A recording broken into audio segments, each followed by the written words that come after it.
Искам да ви кажа така се вличам си. Тук ще ви кажа нещо за Теодор и Виктор. Теодор и Виктор се раждат в село Иселец. Първото, което е, те са бедни. Бедни цървулчета. Бедни в кавички, да ги кажем, те са си бедни, братле, ама не в кавички, то е самата истина. Те си бедни, циганите й дават там нещо, циганите й дават много неща, циганите й дават парича, циганите й дават много неща, циганите й дават по 50 лева, циганите й дават всичко и хуй ще й дадат. Въпросът е там, що са такива бедни. Ей, сега ще ви кажа. Те са си бедни защо? Природа. По природа, ама как да кажем така по природа? Те си бедни бокуци. Бокуци. Бедни бокуци. Бедни хуйове. Бедни сървули. Аз мразя Теодор. Така че да бум Теодор. И ще удари ми, братле. Ще го смачкам.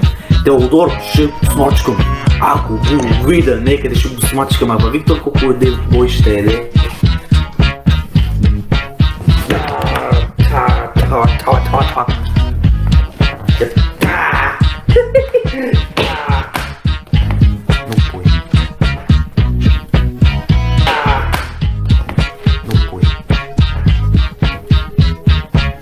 Много бой, човек, много бой. Бой ще е, братле. Така че Виктор и Теодор, пазете се, братле, защото сте бокуци и не сте добра с глава. Така че аз... Добре, това не беше случайно. Не беше случайно, по-скоро. Добре, човек. Така. Теодор Тотков да ми яде хуй.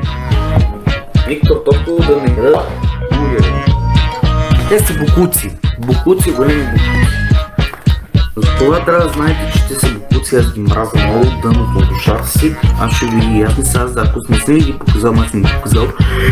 Така че аз ги мразя. Хайде го бера за тия хора. Това е. Гледайте от тях какво правя. Какво си правя къв, гледайте.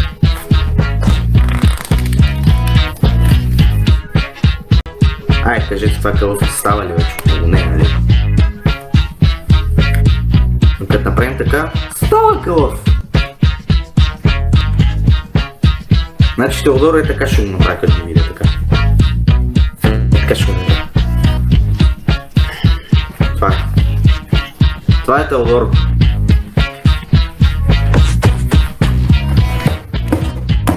Това е Теодор.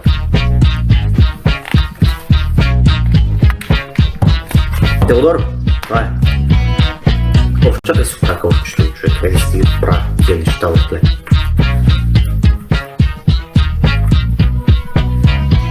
Така че, Теодор да ми яде угъл. Просто да му... Той ме остал на мирда. Съм го остал и аз да миря. Ма там, отива въпроса защо? Защо аз мразя Теодор и защо ги мразя тя? Защото са бокуци, то. Теодор Тотков е бокук, селянин, бисевчанин. Виктор Тотков е картофче. Малко картофче, педалското картофче.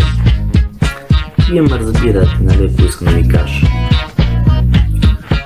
Тия хора са бокуци, тия хора са нещастни, тия хора са нещастни. Много нещастни. Да не казваме, че циганите и дават куничко. Това е уникално вече, това е уникално, това го няма в България, но никъде го няма. Който иди да каже, това го няма в България.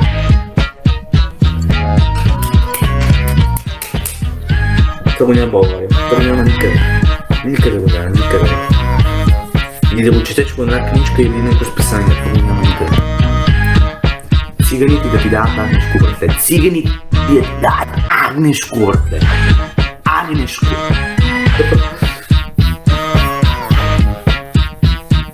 Не е смешно. мързи да работи. Виктор ходи на училище, ама баба Пенка му дава 5 лева от джобчето си, взимайки той тия 5 лева, вкарва си ги в гъза и Теодор вика: "Ей, тате, силно вика татате?" Вика: "Взели 5 лева от баба си." И той вика: "Да, взех от баба, тате, взех от баба." Теодор вика: "Чуйте." Теодор вика: "Ти знаеш, че аз съм беден, аз нямам пари." "Сине, варим купим цигари." Вика: "Добре, тате, ще иде." И он: "Бабо, дай ми 2 лева." Не, 2 лева, 5 лева. 5 лева 10. "Бабо, дай ми 5 лева." "Ама баща ти що? Защо не ти купи? Защо не си купи той цигари, а?" Вика: "Ама той няма пари, бабо, така че..." Виктор знае, че баща му е беден, ама не иска да го признае. Виктор един църво, едно малко картофче. Баба Пенка му трега за така. Фуа! Трия му газа, братле, трия му газа. Пенка му трега за. Представете ли си? Баси от майката, човек! Това ли да ти трия газа, представяш ли се? И той е на 12 години, Виктор, е. Аз съм на 17 години. Той е на 12, аз съм много години, още по-малък, братле. Да ни кажа голяма дума, аз онова съм си го трил, братле. Отколкото той може да се трига за, братле. Това е нормално, бе. Това е психична болест. Така че аз не виждам... Аз виждам, че тия хора са тъпи. То много тъпи. Да кажеш и магаре, да я донесеш, те ще кажат: "Ели за кулин, то му гори, и така ще го ходят, ще го песат." Те са ненормални, братле. Бе, мога куп история да ви направя за Теодор. Теодор е психично болен, не знам каква е тази пъпка тук да ми излява, обаче се е надуло, не знам какво е. Така че, гаде. Теодор е мангал, Виктор е мангал, всички са мангали. Пенка е мангалка, Виктор е мангал, Теодор е мангал, Ванеса Желязкова е мангалка, Витка е мангалка. Всички там деца от себе са мангали. Така че тия хора, те обичат да си живеят на село, ама те обичат да живеят на село. Защо? Защото са тъпи малумни. Вие сте ги виждали и ги знаете. Така че аз ги нямам в канала, не знам къде са, не знам. Така че Виктор е малумен. Е баща си и той това му прави, той знае, че е малумен, ама не иска да го признае, братле. Той знае, че е малумен, той знае, че да го признае.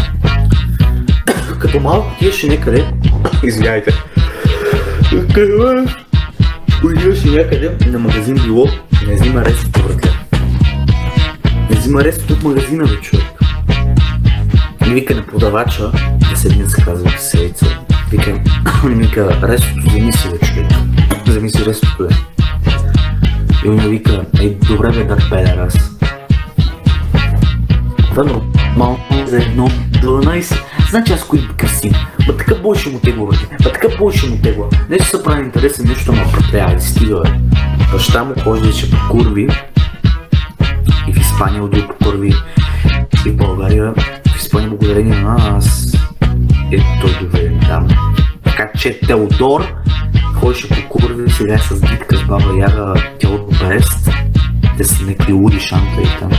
Ванеса е курва, Виктор е вно, Теодор е педал. За баба Пенка някакъв нищо, защото все пак какво е Ивана. Така че аз ги виждам нещата, че те са малумни същества. И съжалявам, ако музиката ми е малко така, на като е, ама малумни същества са и това просто е записано, според мен, защото хората да се подбират. Че не съм ги в YouTube, не съм ги качал в YouTube по принципа, но не ми трябва аз. Аз просто ще ви обясна Теодора това борба и така.